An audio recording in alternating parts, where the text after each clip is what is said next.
আসসালামু আলাইকুম, আমি ডক্টর জান্নাতুল নাইমা নিজামী। শুরুতেই হচ্ছে গিয়ে কৃতজ্ঞতা প্রকাশ করছি আল্লাহর প্রতি, তারপরে কৃতজ্ঞতা জানাচ্ছি আমার বাবা মার প্রতি, আমার ফ্যামিলির প্রতি, আমার শ্বশুর শাশুড়ির প্রতি, আমার হাজব্যান্ডের প্রতি, যারা আমাকে এই জার্নিটাতে হচ্ছে অনেক সহায়তা করেছে। আর এরপরে কৃতজ্ঞতা জানাচ্ছি হচ্ছে এডুটেন্ট ফ্যামিলিকে। আমার জার্নিটা আসলে হচ্ছে শর্ট টাইমের ছিল, যেহেতু আমি হচ্ছে গিয়ে জুলাইতেই হচ্ছে পার্ট 1-এ বসেছিলাম।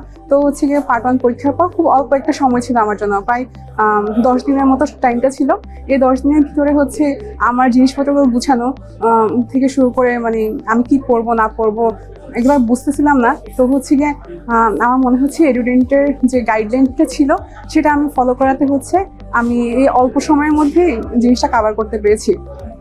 না হলে কখনোই পসিবল ছিল না একদম নিউ কামার হিসেবে এসে 10 দিনের মধ্যে একটা প্রিপারেশন নেওয়া, যেহেতু আমি আগে কখনোই বিসিএস এর কোনো প্রিপারেশন নিই নাই। Thank you এডুডেন্ট।